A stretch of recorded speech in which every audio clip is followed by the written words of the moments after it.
Welcome back to In His Mind. It's a very beautiful, slightly rainy evening, and I wanted to take a couple minutes just to talk about something interesting that popped up that I think is needed to talk about.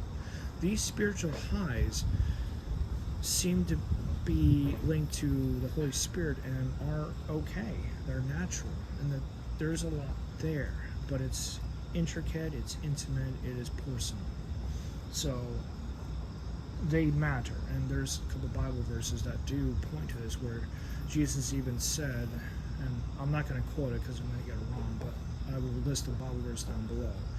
Probably a couple if I can find them, but Jesus said, and if they were quiet, if the children were quiet, if they were quiet, that the rocks themselves would cry out. Prayer and worship also seem to be tied to these moments of euphoria and the peace that surpasses all understanding too. This is something to think about and see how it applies and fits in with your own life. I think that these are needed, or else there will be no mention to the fact that, the very earth, the very ground, the very rocks would cry out. I'm pretty sure that the word that translates into rocks actually meant a lot more, but that's off the top of my head. It's interesting to note, though, that those who actually are against peace, those who don't like it,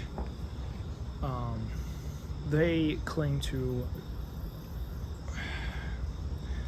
power, they cling to strength, they cling to a lot.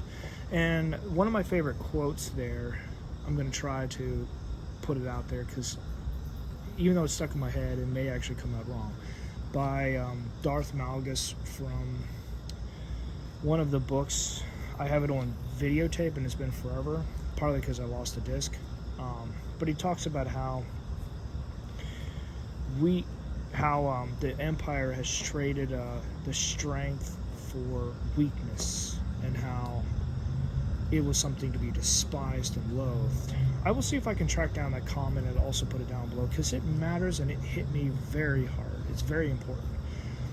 Because in a sense, it's not that peace is weak or that it makes us weak, but that it puts us in a state where we are not constantly striving, we are not constantly searching for answers, conflict, growth, adversaries, opponents.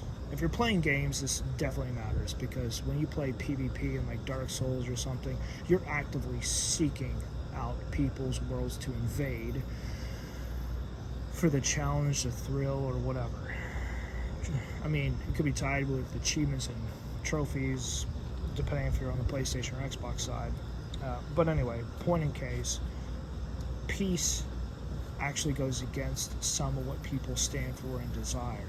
Other people, they're just kind of the whole, we're bored, or we're fidgety, we need to move, we need to do something. We need to be proactive, not reactive.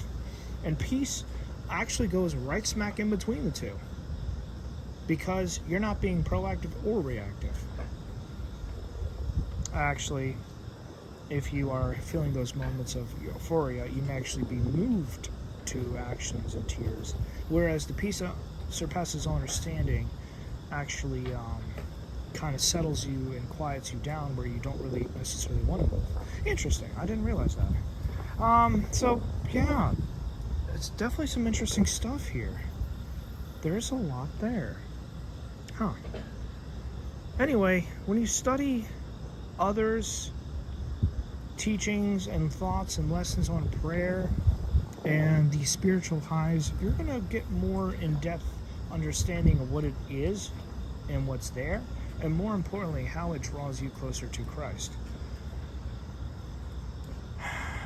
I think that's about it.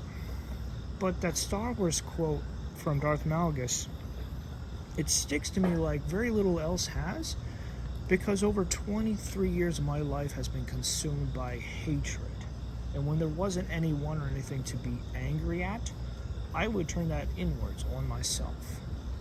This is not good, this is not bad, but there are negative consequences to this. This was a faulty defense mechanism of myself that took me years to understand, because there was like nothing on it at the time, or if there was, we couldn't find it. The internet didn't exist when I was a kid, I think.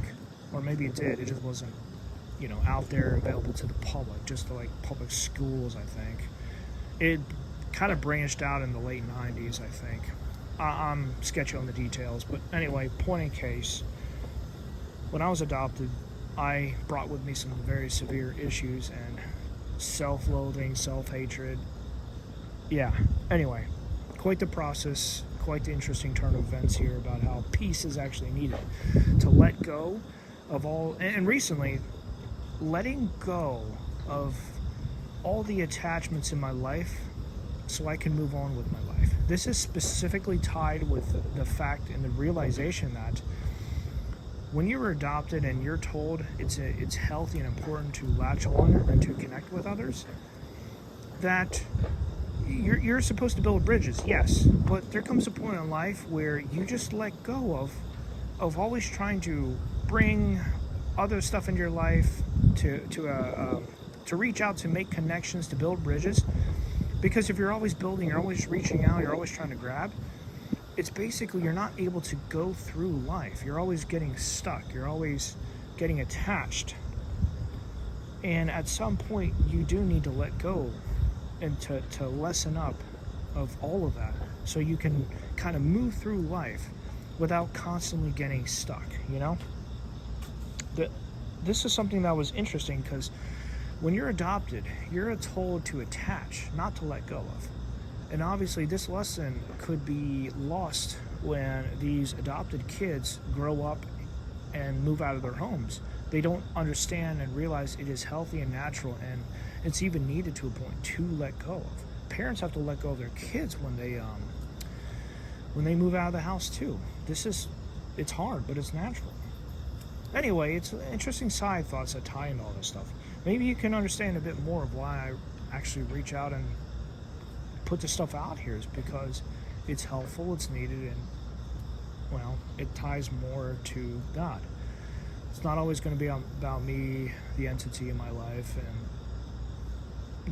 it's not always going to be the focus on that, or even on church. Church is still an ongoing issue, and I think it will always be an issue until you find your place and you find something that you can do and be good at. All right, until next time.